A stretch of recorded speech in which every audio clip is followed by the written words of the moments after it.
남가주 산불 소식부터 또다시 정리해 봅니다. 인명피해와 재산피해가 조금씩 파악되고 있는데요.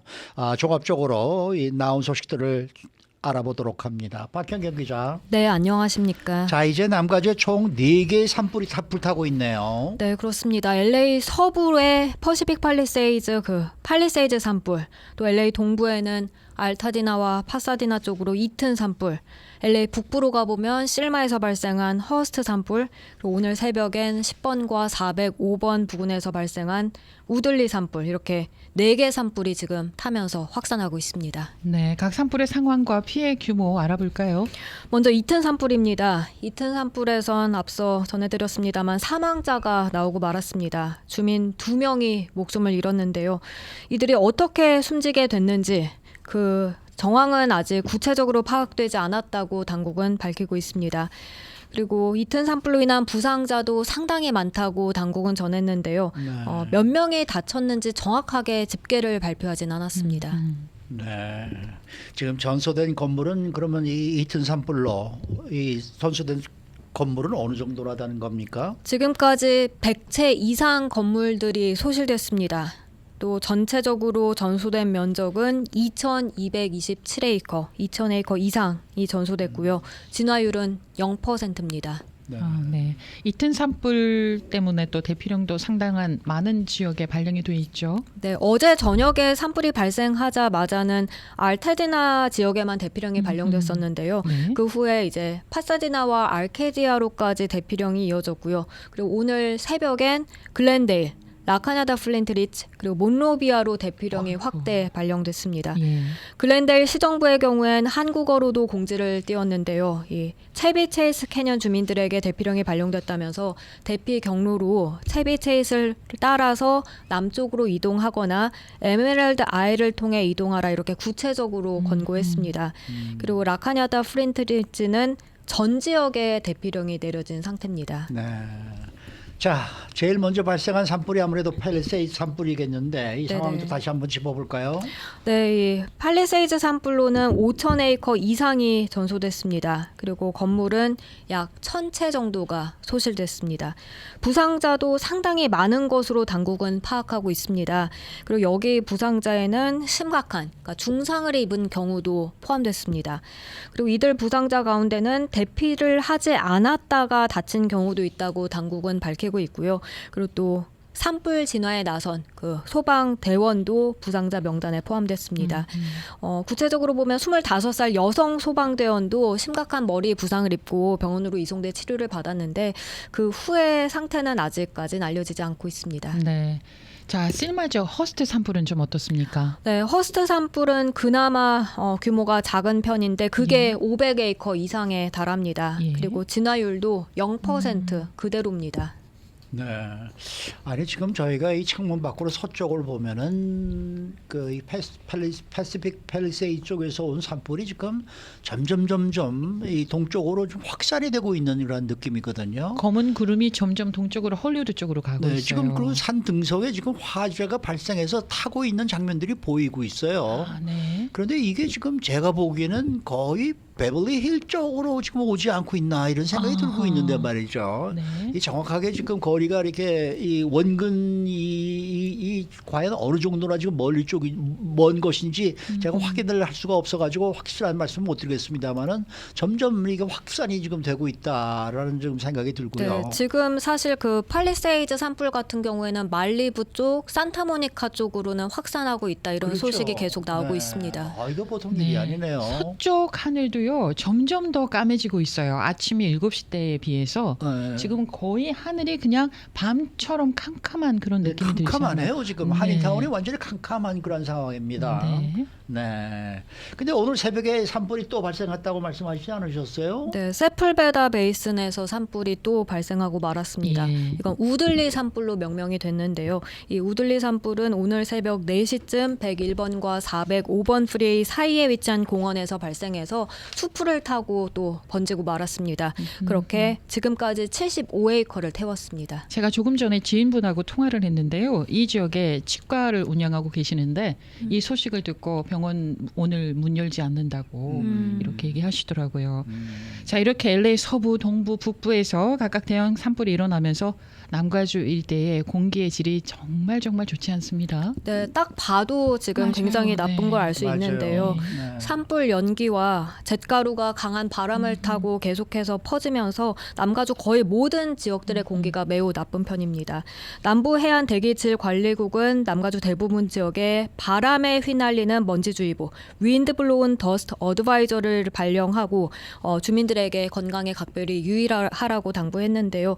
이 당국은 산타에나 강풍에 의한 돌풍으로 미세먼지 농도가 10, 이건 굉장히 높은 수준인데 예. 이렇게 기록하고 있다면서 호흡기 질환이 있다면 특히나 더더욱 주의할 것을 재차 강조했습니다. 네, 프리웨이 상황은 지금 어떻습니까? 일단 오늘 아침 로컬 도로들은 아직까지도 나뭇가지들이 많이 떨어져 있습니다. 그렇게 커다란 나뭇가지들 피해 가느라 운전하기 굉장히 힘든 편이고요. 야자수 잎이 굉장히 많이 떨어져 있어요. 네. 그렇습니다. 네. 차에 끼기 쉬운 맞아요. 네. 그런 나뭇가지들. 그리고 프리웨이들은 어제 저녁까지만 해도 나뭇가지들 굉장히 많이 떨어져서 서행 운전할 수밖에 없었는데 오늘 아침에는 그나마 많이 치워졌다고 합니다. 예. 그래서 굉장히 운전하는 데 있어서 어제보다는 낫지만 그래도 조심해야 하겠고요.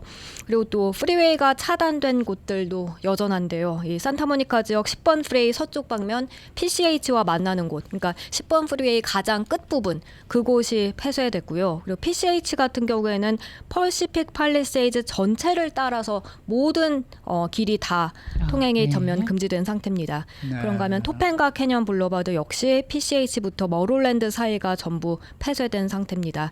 그래서 지금 당국은 아직까지도 기자회견 계속 이어가고 있습니다. 네. 그렇게 생명과 건물 보호를 최우선적으로 지금 총력을 기울이고 있다고 밝히고 있습니다. 기자회견을 하고 있는 그 뒷 배경에는 하늘에 까맣게 검은 구름이 끼어 있는 글쎄 그 말이에요. 현장이 지금 카메라로 잡히고 있습니다. 지금 학교들도 대부분 휴교죠 오늘. 네, LA 통합교육구의 몇 개 학교들 비롯해서 글렌데일, 산타모니카 말리부 통합교육구 그렇게 18개 통합교육구가 학교 휴교령을 내렸고요. 대학들도 각기 다르긴 하지만 대부분 클로즈하거나 아니면 원격 수업으로 대체한다는 그런 발표들이 나오고 있습니다. 네. 그리고 오늘 이제 원래는 오늘이 이제 수요일이니까 정상 이제 근무를 하겠습니다만은 대부분의 그 직장들도 오늘 좀 쉬는 곳들이 좀 많이 있다라는 그런 좀 보도들이 지금 나오고 있습니다. 네. 그러니까 미리 좀 전화를 걸어 보시고 확인해 보시고 그다음에 출근 여부를 결정짓는 게 좋을 것 같고요. 네.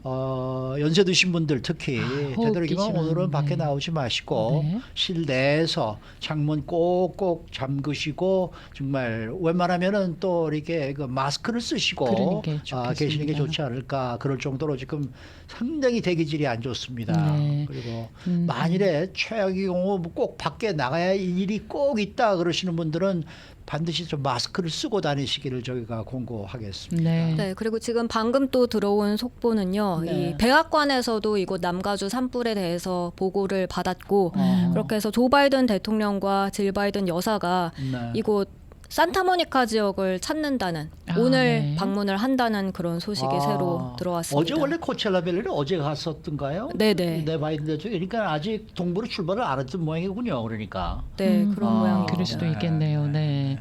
그리고 지금 유튜브 창에 댓글 주셨는데요. 파사데나 산불 근처는 대부분 휴업입니다. 그렇겠죠. 이렇게 적어주셨습니다. 네. 그러니까 산타모니카도 지금 오늘 비즈니스들이 문을 열 그런 사정이 아닐 것 같은 느낌이 들고요. 네. 네. 지금 교통정보 현황판 지금 보고 계시면은 네. 혹시 프리웨이 상황이 어떤지 보실 수 있는지 지금 모르겠습니다. 프리웨이에서도 지금 그 LA 다운타운 쪽에 지금 좀 많이 좀 자동차들이 붐비고 있고 그 외 지역에서는 별로 지금 차량 통행량이 별로 그렇게 많지가 않습니다만은 예. 그 이튼 산불이 벌어지고 있는 곳, 그다음 그다음에 이 팰리세이드 산불이 벌어지고 있는 곳, 이곳의 프리웨이, 인근 프리웨이들이 조금씩 밀리고 있습니다. 칼라바사스 쪽에 101번 프리웨이 북쪽 방향 파크웨이 칼라바사스 쪽에도 지금 사고로 지금 이쪽이 지금 많이 밀리고 있는 그런 상황이고요. 아주사 지역의 210번 프리웨이 서쪽 방향도 많이 밀리고 있습니다. 그 외 지역에서는 별다른 사고는 보고되지 않고 있는데 오렌지 카운티 터스틴 지역과 센타나 지역에서도 몇 군데 사고가 지금 대형 사고가 발생을 해서 붐비고 있는 그런 상황입니다. 네. 자, 오늘 박형영 기자 수고 많으셨습니다. 정말 수고 많이 하셨습니다. 네, 고맙습니다. 네.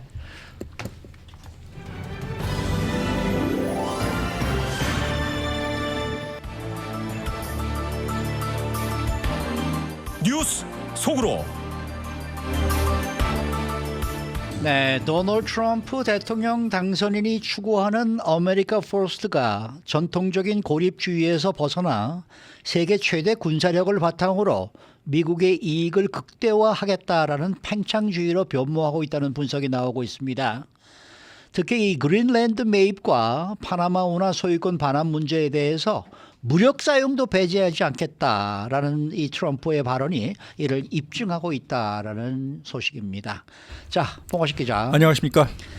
이제 12일 후면은 제47대 도널드 트럼프 대통령 당선인이 취임식을 갖게 되는데 벌써부터 그의 미국 우선주의에 대한 행보가 심상치가 않다라는 그러한 지적이 나오고 있습니다. 네, 그동안 미국의 경제나 안보에 악영향이 없다는 전제 아래서 국제 분쟁에는 개입하지 않는다는 이른바 전통적인 고립주의에서 벗어나서 세계 최대 군사력을 바탕으로 미국의 이익만을 극대화하겠다, 이런 속내를 숨기지 않고 있는 상황이라는 것입니다. 트럼프의 미국 우선주의는 팍스 아메리카나에 기반을 둔 미국 팽창주의 성격이 뚜렷한데요.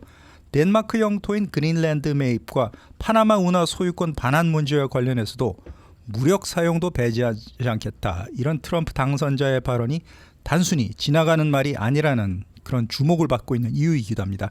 또 무력 사용은 아니지만 미국의 51번째 주 발언도 외교적인 결례로 이웃나라인 캐나다 주권을 무시했다는 평가를 받고 있습니다.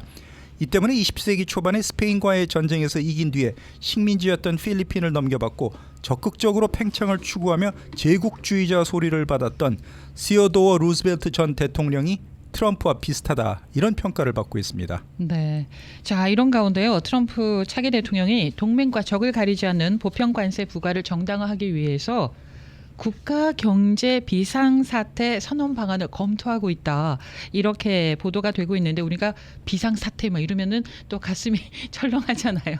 그렇습니다. 이건 어떤 내용입니까? 경제에 관한은 트럼프 당선자 입장에서는 동맹국, 비동맹국 구분이 없는 것 같습니다. 네. CNN 방송이 오늘 4명의 익명 소식통을 인용해서 보도한 바에 따르면 트럼프 당선자가 지난 1977년에 제정됐던 국가경제비상고난법 IEEPA를 근거로 경제 비상사태를 선포해서 새로운 관세 프로그램을 도입하는 방안을 고려 중이라는 것입니다. 이는 미국의 안보, 외교, 경제에 위협이 되는 국가 비상사태가 일어났을 때 대통령의 외국과의 무역 등 경제활동을 광범위하게 컨트롤할 수 있는 권한을 부여하고 있습니다. 안보상 이유로 관세를 부과하는 데 대한 엄격한 요건이 없더라도 이 법을 트럼프 당선인이 선호하고 있다는데, 대선 기간 동안에 트럼프 당선자가 미국에 들어오는 모든 수입품의 10%에서 20%까지의 보편적인 일반 관세를 매기겠다, 이렇게 공약을 한 바가 있습니다. 그런데 이 같은 보편 관세 정책이 미국 경제와 소비자들에게도 피해를 끼칠 수 있고 나아가서는 지구촌의 세계 무역 질서를 뒤흔들 수 있다는 점에서 우려의 목소리도 커지고 있는 그런 상황입니다. 설령 트럼프 당선자가 보편 관세 도입을 위해서 경제적인 국가 비상사태를 선포하더라도 무엇을 근거로 비상사태의 근거로 삼을지 아직까지 불분명하다, 이렇게 CNN이 지적을 했습니다. 그러면은 국가 비상사태를 선포하면은 의회나 뭐 의회의 의결을 거쳐야 된다거나 이런 거 없이 대통령의 권한을 그대로 행사할 수 있다, 뭐 그런 얘기가 되는 건가요? 예, 비상사태이기 때문에 대통령이 그 정도 권한을 행사한다. 1977년에 제정이 됐는데 그 이후에 쓴 적이 거의 없기 때문에 트럼프 당선자는 참 150년 전 예전에 썼던 법도 다 꺼내가지고. 꺼내가지고 다시 자신의 활용을 임기 하네요. 동안에 도입을 하려는 그런 새로운 시도를 계속 이어가는 것 같습니다. 그러면 대통령 행정명령이 따로 있잖아요. 그렇습니다. 의회를 거치지 않아도 되는 행정명령하고 이 경제 비상사태를 선포하고 하는 거하고는 어떤 차이점이 있는지도 궁금하네요. 말 행정명령이 그대로 행정명령과 비상사태 선포죠. 행정명령이라는 것은 대통령이 정책을 빠르게 네. 실현하기 위해서 예. 그 들고 있는 정책 수단인데 네. 이것 역시 의회의 입법 절차를 거치지 않고도 효력을 지니게 됩니다. 그리고 행정명령이라는 것은 미국 헌법 2조의 행정권한 허용 조항에 근거를 두고 있는데 입법, 사법, 행정부의 삼권 분립 원칙에 어긋나게 남용이 되고 있다. 이런 지적도 나오고 있는 상황입니다. 참고로 트럼프 당선자는 첫 번째 임기 때 220개, 조 바이든 현 대통령은 취임 첫날 17개를 비롯해서 4년 동안 모두 140개의 행정명령에 서명을 했는데 트럼프 일기 때의 행정명령 숫자가 훨씬 많았습니다. 네. 이 파나마 운하와 그린란드를 미국의 영향력 아래 두기 위해서 군대 투입 가능성까지 검토할 수 있다. 이 말이 지금 상당한 전 세계적으로 충격을 주고 있는 그러한 지금 발언인 것 같아요. 지금 대한민국도 윤석열 대통령이 군대를 동원한 계엄령 선언으로 커다란 혼란에 빠져 있는 상황인데요. 트럼프 차기 대통령은 취임 전임에도 불구하고 국가 안보와 경제적 이유를 들어서 파나마 운하 그리고 덴마크 영토인 북극의 그린란드를 미국이 가져야 된다. 이렇게 계속 거듭 강조하고 있습니다. 그런 가운데 어제 플로리다주 팜비치의 개인 자택에서 파나마 운하와 그린란드의 군사력을 사용하지 않겠다는 점을 보증할 수 있습니까? 이런 취재진의 질문에 보증할 수 없다. 경제적인 안보를 위해서 군사력 사용도 필요하다는 점을 확실히 말할 수 있다. 이렇게 트럼프 당선자가 강조를 했습니다. 어제 약식 기자회견은 하루 전에 의회가 47대 대통령으로 트럼프 당선을 공식 인증한 이후에 처음으로 열린 것인데요. 논란의 핵심은 그린란드를 차지하기 위해서 북대서양 조약기구 나토 동맹국인 덴마크에도 무력 행사를 할 수 있다는 취지로 해석이 될 여지가 있기 때문에 이 발언의 파장이 상당히 크게 퍼져나가는 실정입니다. 국지전이라 할지라도 무력을 사용하겠다 그러면은 강제를 의미하는 거고 이렇게 되면은 소규모의 전쟁 뭐 이런 것도 네. 글쎄 그럴 네. 좀 위험한 발언으로 여겨지는데 계속 트럼프 당선자가 그런 말을 이어가고 있습니다. 네. 자, 그런 가운데 그린란드 주민들도 미국으로 편입하는 걸 원한다 뭐 이런 얘기까지 나왔는데 이 말이 나온 정확한 근거가 있어서 말을 하는 건가요? 네, 어제 전해드렸습니다마는 트럼프의 장남인 트럼프 주니어가 유튜브 다큐멘터리 촬영을 위해서 백악관의 고위 관리들과 함께 그린란드를 방문했었죠. 그런 가운데 아버지인 트럼프 당선자는 그린란드 주민이 5만 명 정도가 되고 있는데 그 사람들은 덴마크가 그린란드에 대해서 어떤 법적 권리를 갖고 있는지조차 모르고 있다. 설령 덴마크가 그런 권한을 갖고 있다 하더라도 우리는 미국의 국가 안보를 위해서 덴마크가 그 권리를 포기해야 된다고 본다. 이렇게 참견성 발언을 했습니다. 이 밖에도 그린란드 주민들이 미국으로의 편입 투표를 할 경우에 덴마크 정부가 만약 이를 방해를 한다면 덴마크를 상대로 높은 관세를 때리겠다. 이런 엄포까지 했고요. 파나마 운하에 대해서도 소유권을 다시 파나마 정부로부터 빼앗아 갖고 와야 된다는 기존의 주장을 반복을 했습니다. 파나마 정부가 미국 선박의 운하 통과 비용을 다른 나라보다 더 비싸게 받는 것은 부당하다. 왜? 미국이 파나마 운하를 거저 지어줬는데 이렇게 오히려 미국을 역차별하는 것이 말이 안 되기 때문에 지금 중국이 파나마 운하를 장악하고 있고 그렇기 때문에 미국이 파나마 운하를 다시 장악을 해야 된다. 이런 논리를 폈습니다. 그리고 또 멕시코와 불법 이민자 추방 전쟁을 벌이겠다고 선포를 했는데 이런 가운데에서 Gulf of Mexico, 멕시코만의 바다 이름을 Gulf of America, 아메리카만으로 바꾸고 불법 이민을 막기 위해 멕시코에 추가 관세까지 부과하겠다. 이런 점까지 트럼프 당선자가 계속 강조하면서 언급을 했습니다. 그 중국이 파나마 운하를 장악하고 있다라고 말했다고요? 거기에 대한 근거가 정확한 겁니까? 아니면은 근거 없이 말하는 게 트럼프 당선자의 특징인데 네. 중국 선박이 많은 선박들이 파나마 운하를 통과하면서 무역을 하고 있는데 미국 선박보다 싸게 받는다는 것입니다. 파나마 정부에서. 네네. 근데 중국 정부가 이 파나마 정부에게 많은 페이버를 주고 있죠.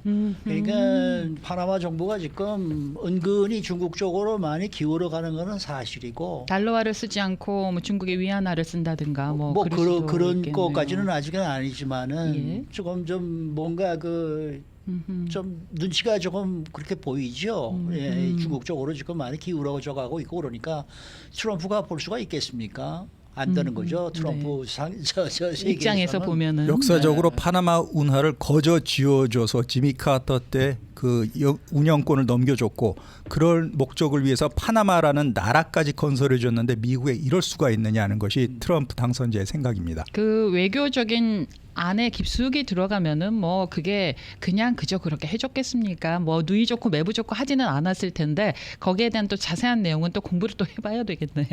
네. 네. 그런데 저 어쨌든 뭐 이 트럼프가 군대 투입까지 검토할 수 있다 이런 얘기를 이런 뉘앙스의 그런 얘기를 하니까 지금 독일과 프랑스에서는 또 발작 뛰고 있죠. 그렇겠죠. 오늘 아침에 보니까 뭐 절대로 있을 수 없는 일이다라고 얘기를 하고 있습니다만은 또 EU 유럽연합에서는 또 아무런 코멘트를 안 하고 있어요. 어허, 그러니까 예. 이게 뭐 솔직히 말해서 아니 세상에 어떻게 남의 나라를 그런 식으로 이렇게 그냥 덥석 먹을 수가 있어라고들 생각을 하지만은 한번 또 거꾸로 놓고 생각하면 말이죠. 이거 뭐 러시아가 우크라이나 침공하는 거 보세요. 그렇습니다. 뭐 미국이 또 예를 들어서 군대를 동원하지 않고 그쪽 그린랜드의 주민 투표를 통해서라든지 또 아니면은 정말 덴마크와 뭐 어떤 이 돈을 주고 산다는 것보다는 뭐 어제도 어떤 분이 말씀을 하셨습니다만은 돈으로 무슨 돈이 있다고 그걸 주고 사겠느냐라고 얘기를 하십니다만은 다른 땅과 또 뭐 트레이드를 할 수도 있는 그런 상황이고 그러니까 미국의 안보에 꼭 필요한 땅이다라고 생각한다 그러면 어떤 일을 해서라도 또 가져올 수 있는 그런 방법을 찾겠죠. 네, 그렇기 때문에 푸에르토리코 섬을 대신 넘겨줄 수 있다 이런 제안도 있는데. 그렇지 네, 네. 않습니까? 근데 그러니까 러시아는 독재 국가잖아요. 네. 독재 국가하고 민주주의를 수호하는 미국하고 또 입장이 다를 것이고 저는 그 투표 나라의 네. 이익을 위해서는 뭐를 못 하겠습니까? 그런 가운데 그린랜드의 주민들이 트럼프가 그런 말을 하네. 야, 우리 덴마크 쪽보다는 미국과 함께하는 게 좋지 않을까? 우리 투표를 합시다. 그런 생각을 할수 이렇게 있겠죠. 하는 글쎄요. 거는 뭐 그런 것도 괜찮죠. 있겠죠. 그렇게 해서 나온 결정이라면 따를 수 있겠습니다. 내리기 네. 쉽지는 않은 얘기죠. 그렇죠. 그러나 저러나 그린랜드의 지금 총리가 전격적으로 어젯밤에 덴마크를 방문했습니다. 무테 에게테 총리가 덴마크 수도인 코펜하겐에서 프레데릭 10세 국왕을 예방을 했는데요. 덴마크 정부와 의회 인사들까지 만났습니다. 트럼프 당선자가 그린랜드 확보와 관련해서 군사 강압 수단도 배제하지 않겠다 밝힌 직후에 덴마크를 방문한 것입니다.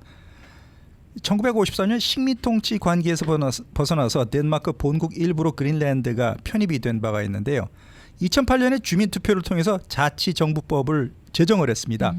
그렇기 때문에 그린랜드는 5만여 주민투표를 통해서 독립을 선언할 수 있는 상황이 지금 돼 있습니다. 네. 그리고 에게데 총리 역시 분리 독립을 지지하는 좌파 성향 정당 이누이트 당을 이끌고 있는데 올해 신년사에서도 4월 달에 의회 선거가 열릴 수 있다는 점을 언급을 하면서 중요한 발걸음을 내디뎌야 된다 이렇게 말하면서 독립 찬반 주민 투표를 앞으로 추진하려는 것이 아니냐 이런 관측을 사기도 했습니다. 또 이런 역사적으로 또 이런 게 있네요. 네.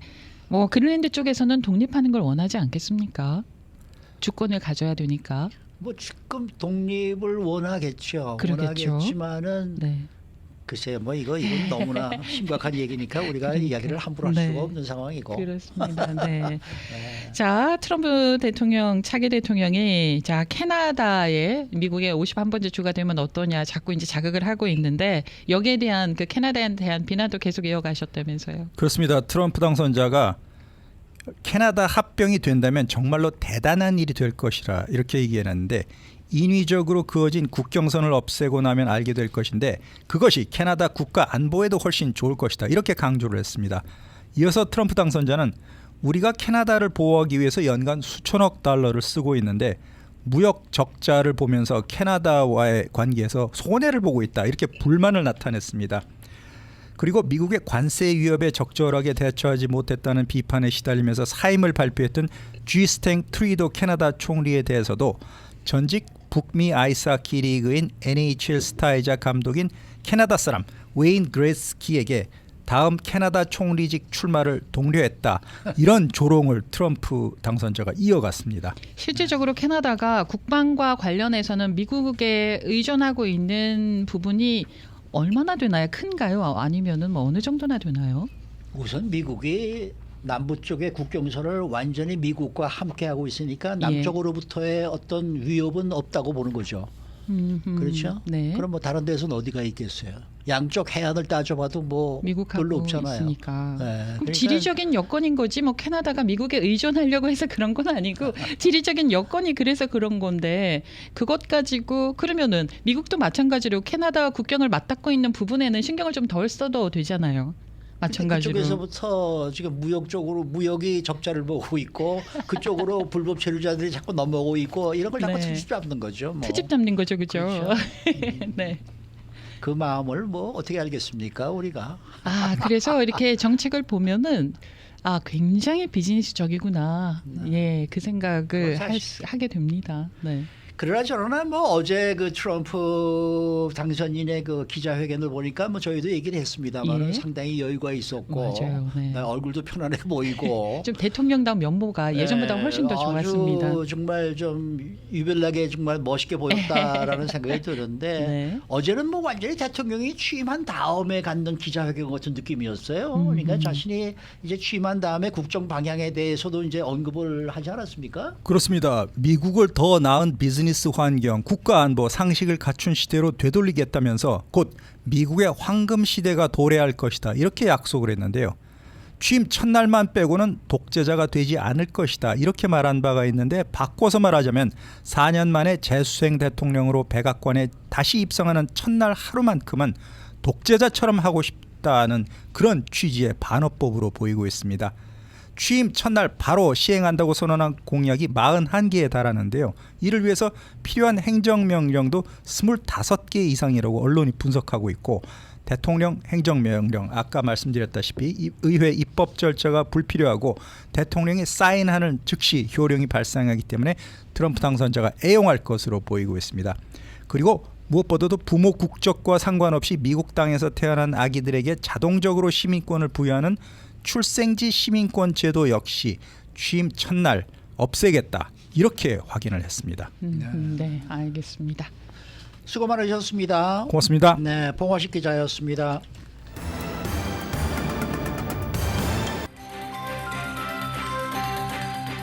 데일리 브리핑. 네, 워싱턴 DC 미국 한인 유권자 연대 김동석 대표 연결합니다. 대표님 안녕하십니까?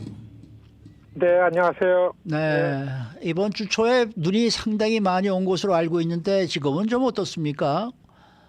예, 어제였죠. 어제 여기 폭설이 내려서 어허. 거기다가 또 날씨가 기온이 매우 낮아가지고 네. 아직 정상이 됐다고 하기 어렵고 네. 여하튼 올 들어서 워싱턴에 제일 많은 눈이 내려서 글쎄 말이에요. 지금 이틀째 좀 어렵습니다. 외출은 가능하십니까? 네네.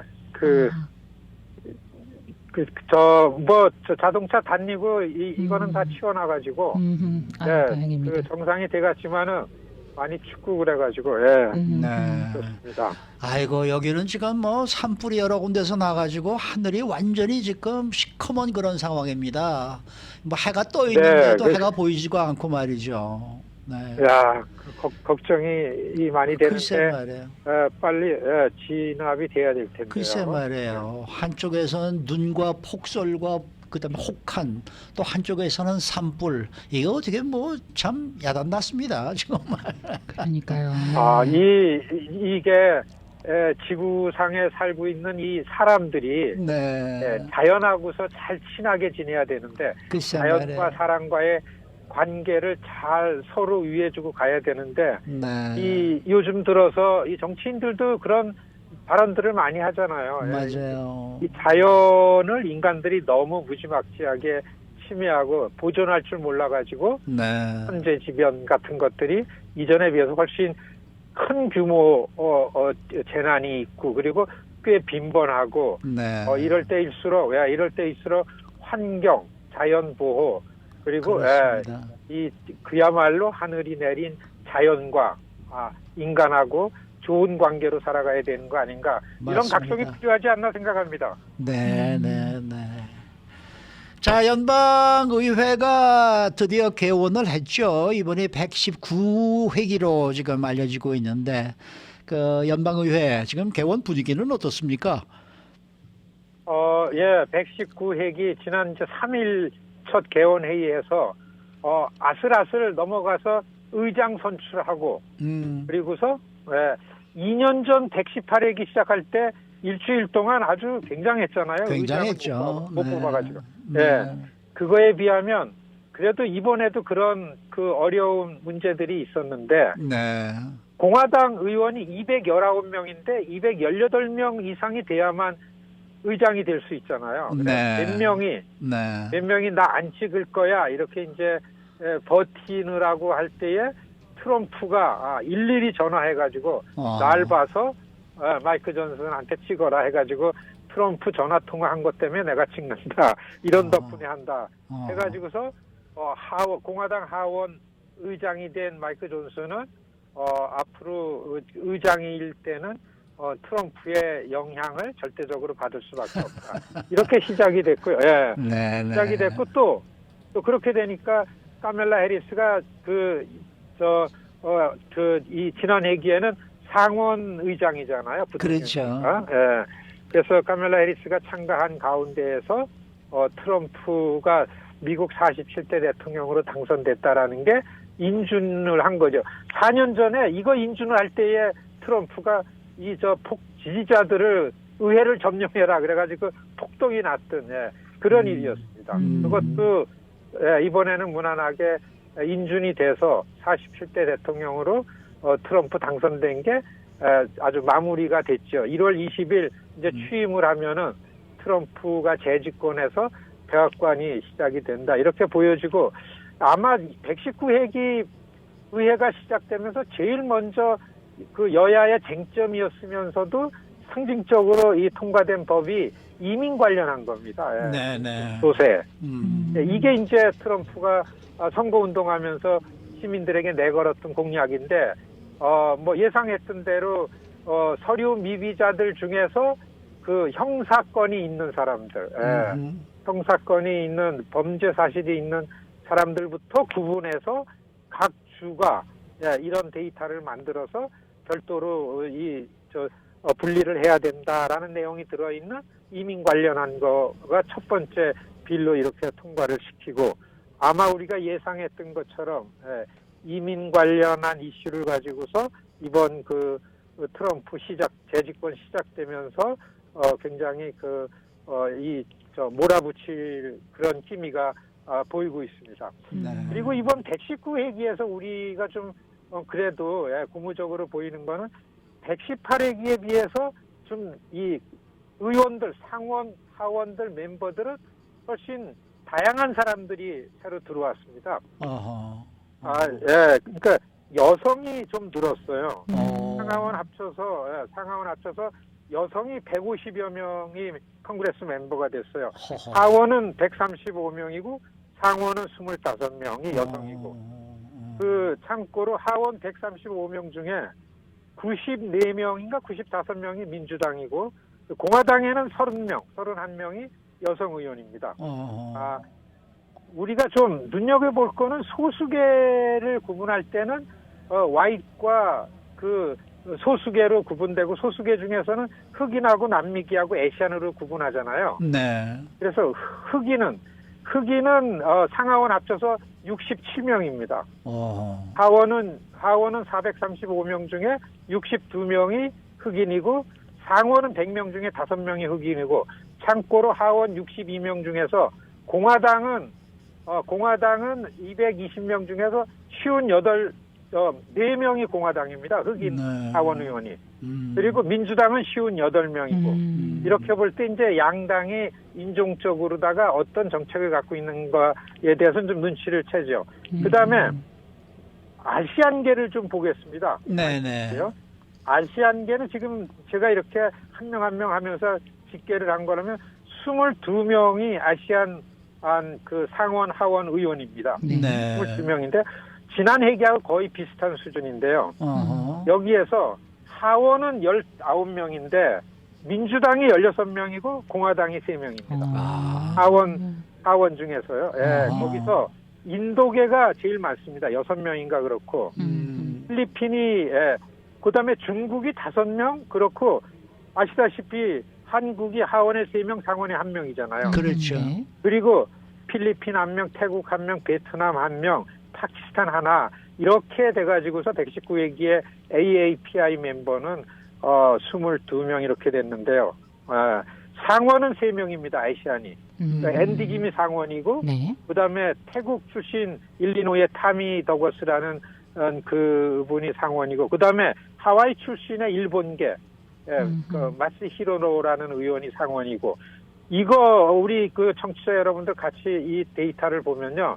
미국에 있는 한인들 정치 참여 그동안 열심히 해서 사실 트럼프 재집권하면서 소수계들이 어려워지지 않냐면 이런 우려도 있지만 큰 틀에서 이 흐름을 보면은 한 250만 미국에 사는 한인들 그동안 열심히 이렇게 정치 참여하고 이런 것들이 성과가 이렇게 나고 있고 그래서 우리 2세들 특히 20대 30대 접어든 우리 그 2세들이 정치권을 만만하게 보고 우리도 열심히 들어가 볼 만하고 미국의 정치 지도자로 우리가 충분하다 이런 생각을 막 갖기 시작했다 이런 말씀을 드립니다. 네. 자, 한인 유권자 연대에서 주관하고 있는 대학생 컨퍼런스가 있는데요. 지금 현재 대학생 컨퍼런스가 진행되고 있다고 소식 들었습니다. 내용 좀 소개해 주시겠습니까? 네, 어제부터 토요일까지입니다.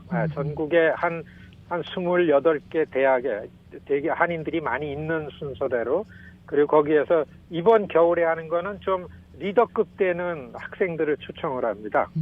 저희가 겨울에 이렇게 한번 리더십 이 코리안 아메리칸 이 칼리지 이 스튜던트들 리더십 트레이닝을 하고 여름에는 이제 1세들도 오고 그다음에 2세들도 합쳐가지고 대규모로 하고 이렇게 2번씩 하는데 이 목표는 어떻게 해서든지 정치권에 한인들이 많이 진입을 하고 또 우리 2세들이 여기 와서 많이 잡을 구해가지고 지난 한 10여 년 동안 연방의회의 한인 보좌관들 수가 너무 많이 늘었어요. 이게 남는 겁니다. 이 가랑비에 옷 젖는다고 이게 쉽지 않지만은 이런 일을 많이 해가면은 그 자체가 이제 두텁게 한인들이 이 정치권에 많이 들어가는 건데 그래서 어제부터 토요일까지 이 진행을 하고 있고 이미 정치권에 들어가서 성과를 내고 있는 선배들을 이 학생들한테 이렇게 맺어주는 거 그리고 학생들이 나누어서 미리 우리가 약속해놨던 의원실을 방문하면서 이 한국인 전문직 비자라든지 입양인 법안이라든지 이 이민 법안이라든지 우리 한인 커뮤니티의 현안에 돼 있는 이런 그 현안들을 갖다가 학생들이 가서 의원들 만나서 알리는 일을 하고요.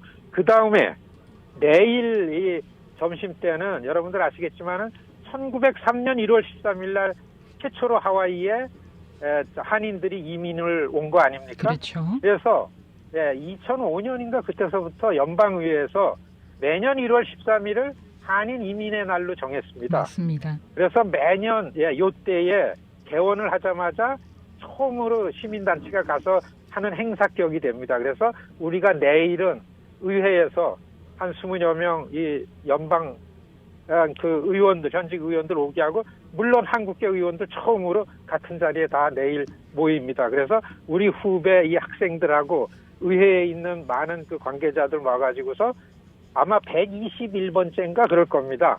한인 이민의 날을 기념 행사를 하고 이걸 하고 또 저녁 때는 모여서 이제 이 평가회를 하고 토요일은 이제 다음에 어떻게 우리가 올 이 119회기 때 어떤 일을 할 건가라는 거를 서로 토의하면서 토요일 날 끝나고 이렇게 하는 게 이제 이 겨울에 우리 한인 대학생들의 컨퍼런스입니다. 이게 비용 때문에 쉽지 않지만은 그래도 어떻게 해서든지 하니까 이제는 우리가 한 8년째 하고 있는데요. 처음에 시작했던 학생들 이거 거쳐간 프로그램을 거쳐갔던 분들 중에 이제 돈벌이 하는 사람들이 생기잖아요.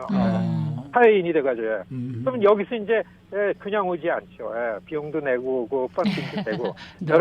여러분 처음에는 어렵습니다. 네. 그렇지만 우리가 지나다 보면은 기반이 생기는 거 아닙니까? 120년 한인 이민 역사가 이런 기반이 우리가 만들어 온 거예요. 여기서 우리가 배워야 된다. 이런 말씀을 드립니다. 네, 참 좋은 일 하고 계십니다. 네, 고맙습니다. 네. 네, 이 뭐 행사 벌써 해오신 지 수년이 됐을 텐데 그동안에 뭐 결과물들은 뭐 좋은 게 좀 있었죠. 그렇죠. 제가 말씀드렸던 것처럼 저희는 제일 그 목표로 했던 게 한인 정치인보다 지금은 우리가 견디지만은 우리 앞뒤를 좀 봐야 됩니다. 그렇죠. 그동안 우리가 우여곡절 끝에 한인 커뮤니티라는 한 250만 정도의 한인 이민 사회를 잘 만들었는데 다른 커뮤니티에 비해서 굉장히 괜찮은 수준의 이민 집단으로 만들었잖아요. 네. 우리 다음 세대들에게도 그러려면 이전까지 그래도 잘 챙기지 못했던 이런 그 집단적인 영향력, 특히 정치적인 영향력, 이 기반을 까는 게 우리 후세들이 또 다른 100년에 있어서 100년을 살아간 선배들이 만들어 놓은 거가 좋은 유산이 되지 않을까. 네. 이게 가장 큰 성과고, 그리고 여러분들 아시겠지만은 이런 한인들이 정치 참여를 해왔기 때문에 LA 얼마나 자랑스럽습니까? 아무리 그 미셸 스틸박이 이번에 낙선했지만요, 미셸 스틸박 한국 대사로 갈 가능성이 되게 큽니다. 그렇죠. 뉴스에 나옵니다. 네. 그리고서 또 한 분이 들어오고, 그리고 그 연방의회에 들어오는 게 이게 쉬운 일이 아닌데 이런 성과가 괜히 난 게 아니라 폭동 이후에 LA를 중심으로 아주 여러와 같이 일어났던 한인들의 정치 참여 운동의 이 결과다.